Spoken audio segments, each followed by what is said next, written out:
नमस्कार. मराठी अन्नपूर्णा चॅनलमध्ये तुमचं खूप खूप स्वागत आहे.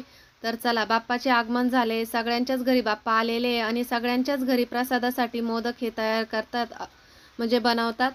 तर आजही आपण आहे ना गणपती बाप्पाच्या प्रसादासाठी मोदक हे बनवणार आहे. तर आज उकडीचेच मोदक बनवणार आहे, पण आपल्याकडे तांदळाचं पीठ नाही आहे. अशा वेळेस आपण उकडीचे मोदक कसे बनवायचे, तर मी आहे ना तुम्हाला ते दाखवणार आहे ह्या व्हिडिओमधून. तर व्हिडिओ स्किप न करता पूर्ण बघा.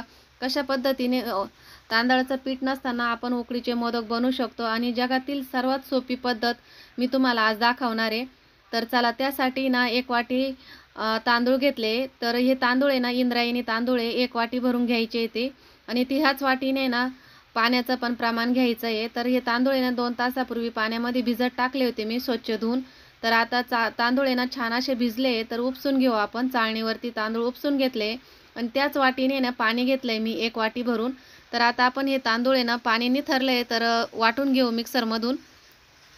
तर बघा, हे तांदूळ आहे ना वाटून घेतल्यानंतर आहे ना परत अर्धी वाटीने यामध्ये पाणी टाकायचं आणि तांदळाचं क्रीमी टेक्स्चर आहे ना येईपर्यंत आपल्याला हे तांदूळ चांगले वाटून घ्यायचे, म्हणजे छान असे आपले मोदक मऊसूत होतील आणि कळ्या पण छान पडतील अशा.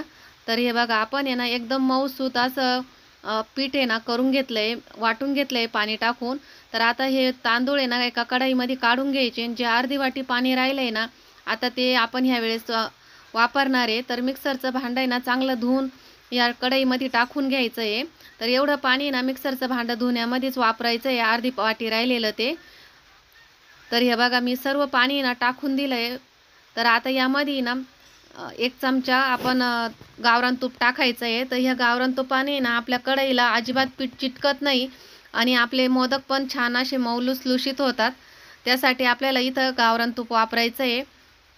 तर त्यानंतर आहे ना गॅस पेटवून कढई गॅसवरती ठेवायची आणि सारखं ढवळत राहायचं आहे. आपलं पीठ आहे ना 2-3 मिनिटांनी ना लगेच जाणवायला सुरुवात होती. आणि गॅस आहे ना मीडियम याच्यावर ठेवायचा आहे, म्हणजे जास्त फुल नाही करायचा आणि जास्त कमी पण नाही करायचा. तर सारखं ढवळत ढवळत आहे ना आपल्याला हे पीठ तयार करून घ्यायचं आहे. जास्त झंझटीचं काम नाही आहे, एकदम सोपी पद्धत आहे आणि नवशिके ही 100% ही पद्धत वापरून आहे ना उकडीचे मोदक बनवू शकतात. तर बघा, आपलं पीठ आहे ना आता व्हायला लागलं आहे थोडं थोडं. तर बघा, अशा पद्धतीनं ना पाणी आटत चालतं आणि पीठ आपलं तयार व्हायला सुरुवात होती. तर कमीत कमी ना 5-1 मिनटं लागतात हे पीठ तयार होण्यासाठी. तर बघा, अशा पद्धतीनं ना हे पीठ आहे ना तयार व्हायला लागतं. तर बघा, कसा मस्त असा आपला पिठाचा गोळा तयार झाला आहे. आणि काय होतं, उकड काढायच्या वेळेस आहे ना कधी पाणी जास्त होतं, कधी पाणी कमी होतं. कारण तांदळावरच असतं ते, कमी जास्त पाणी लागू शकतं. पण याच्यात आहे ना काहीच प्रॉब्लेम येत नाही. 1 वाटी तांदूळ घेतला ना तर 1 वाटी पाणी घ्यायचं आहे, पण इंद्रायणी तांदूळच वापरायचं आहे ह्या उकडीच्या मोदकासाठी. तर बघा, आपला घट्ट असा गोळा तयार झाला आहे पिठाचा. तर आता आपण आहे ना 10 मिनिटासाठी हे पीठ आहे ना चांगलं झाकून ठेवू, कारण आहे ना कच्चं पीठ जर असलं ना तर वाफेमध्ये ना शिजून जातं म्हणून. तर आता मी गॅस बंद करून ठेवला आहे आणि पीठ आहे ना बाजूला काढून ठेवलं. तर आता कढई गरम करायला ठेवली आहे, त्यामध्ये 2 चमचे आहे ना तूप टाकलं. तर हे तूप आहे ना आता आपण सारण बनवणार आहे. तर इथं आहे ना ओला नारळ घेतला आहे मी 1 वाटी भरून. हा आधीच मिक्सरमधून बारीक करून घेतला आहे. काळी पाट आहे ना त्याची काढून टाकली आहे आणि आता आहे ना आपण सारण बनवून घेऊ. तर 2-3 मिनटं ना चांगलं खोबरं परतून घेतलं आहे. त्यानंतर त्यामध्ये 1 वाटी आहे ना गूळ टाकला आहे. तर गूळ आहे ना आणि खोबरं आहे ना चांगलं परतून घ्यायचं आहे. गूळ आता आहे ना गूळ आहे ना पगळायला लागल्यानंतर आहे ना पाणी सोडतं गूळ आणि खोबरं. ते गूळ आणि खोबरं आहे ना चांगलं त्याच्यामधलं पाणी आटेपर्यंत आहे ना परतून घ्यायचं आहे. तर हे बघा कसं पातळ व्हायला लागलंय ते. त्यानंतर आहे ना ते घट्ट पण होतं. तर तोपर्यंत आपल्याला हे परतत राहायचं आहे मिश्रण, नाहीतर आहे ना आपले मोदक खराब होतात. जर आपण चांगलं सारण जर बनवलं ना, आपले मोदक आहे ना 3 ते 4 दिवस सहज टिकतात. तर बघा, आता 1 चमचा आहे ना आपण वेलची पावडर टाकू यामध्ये आणि परत 2 मिनिटासाठी ना चांगलं मिक्स करून घेऊ. आणि आता आपलं सारण आहे ना तयार झालं आहे. कढईपासून सारण वेगळं व्हायला लागलं का आपलं सारण तयार होतं. तर अशा पद्धतीनं ना आपलं सारण पण तयार झालं आहे. तर आता आपण आहे ना सारण थंड होण्यासाठी ठेवू आणि आपलं पीठ बघू. तर बघा, पीठ मस्त झालं आहे. आता मी तुम्हाला कढईतच मळून दाखवते थोडंसं. तर एकदम मऊ लुसलुशीत असं आपलं पीठ तयार झालं आहे. तर हे बघा, अजिबात हाताला पण चिटकत नाही आहे पण आपण मोदक करायच्या वेळेस आहे ना, जर हाताला चिटकलं ना, गरम असतं ना, त्यामुळं आपल्याला चांगलं मळता येत नाही. म्हणून आहे ना, थोडासा पाण्याचा हात घ्यायचा आणि मग पीठ चांगलं मळून घ्यायचं आणि थोडंसं पीठ आहे ना काढून घ्यायचं. बाकीचं पीठ आहे ना परत गरम गरम असतं ना ते कढईत ठेवून द्यायचं. म्हणजे पीठ आहे ना तांदळाचं लवकर कोरडं होतं ना, तर गरम असलं तर कोरडं होत नाही आणि आपल्याला मोदक वळायला आहे ना पटपट होतात. तर बघा छोटासा असा गोळा तोडून घेतलाय मी. तर आता आपण आहे ना मोदक करायला घेऊ. पण मोदक करायला घ्यायच्या वेळेस आहे ना, जो गोळा आपल्या हाताला चिटकतो ना पिठाचा, तर काय करायचं, तांदळाचं पीठ लावायचं हाताला असलं तर, नसला ना तर गव्हाचं पीठ लावलं ना तरी चालेल.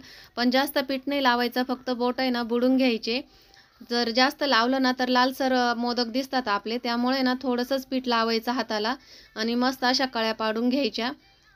आणि पाणी लावायचं नाही. पाणी जर लावलं ना कळ्या वेगळ्या होऊन जातात. कळ्या चांगल्या अशा मिटकून राहती नाही, मोकळ्या होऊन जातात लगेच. त्यामुळे ना पाणी लावायचं नाही, तूपसुद्धा लावायचं नाही. फक्त पीठ लावायचं. पिठाने ना पीठ चिटकून जातं त्यामुळं. तर बघा आपले ना मस्त अशा कळ्या पाडून झाल्या. आता आपण यामध्ये ना सारण भरून घेऊ. तर सारण भरून घेतल्यावर आहे ना आता आपण हा मोदक आहे ना बंद करू. तर बघा अशा पद्धतीने आहे ना मोदक बंद करून घ्यायचा.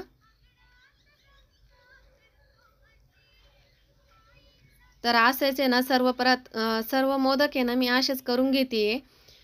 आणि एक वाटी तांदळामध्ये कमीत कमी 12 ते 13 मोदक होतात असे मोठे मोठे. छोटे केले तर जास्त होतात. दुसरा पण मोदक करून दाखवते मी तुम्हाला. त्याची पण आहे ना पारी करून दाखवते. हे बघा अशा पद्धतीने आहे ना मी पाऱ्या करते. नवशिके ही सहजपणे आहे ना हे मोदक करू शकतील. 100% गॅरंटी देते मी. तर बघा अशा पद्धतीने आहे ना आपण कळ्या पाडून घ्यायचे आहे. खूप सोपे मोदक हे करायला. आता आपण यामध्ये ना सारण भरून घेऊ आणि मोदक हे ना बंद करून घेऊ.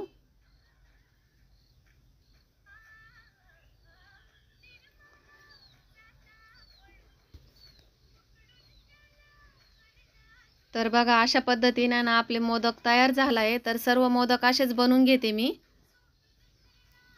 आणि चाळणीला आहे ना चाळणीवरती ना मी याचं पान ठेवलंय केळीच्या पानावरती मोदक उकडतीये आणि त्यावरती ना एक एक केसरची काडी आहे ना ती लावतीये. तर आपले मोदक आहे ना छान दिसतील उकडल्यानंतर म्हणून. तर बघा अशा पद्धतीने. आणि इकडं पाणी पण साईडला आहे ना मी पातेल्यामध्ये गरम करायला ठेवलं आहे. पाणी अगोदरच गरम करून घ्यायचं आहे. मोदक झाल्यानंतर नाही करायचं गरम.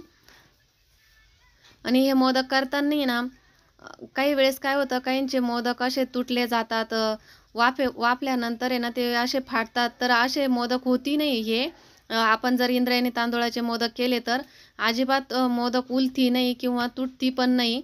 तर नक्की करून बघा अशा पद्धतीने. तर आता 10 मिनिटं आहे ना आपण वाफून घेऊ आणि त्यानंतर काढू. तर बघा 10 मिनिटं झाले. आपण आता काढून घेऊ. पण आहे ना आपण जी झाकण ठेवलेलं असतं ना ताट, ते पटकन काढून घ्यायचं आहे. नंतर त्याचं पाणी ना आपल्या मोदकावर पडतं. तर अशा पद्धतीने ना आपला मोदक तयार झाला.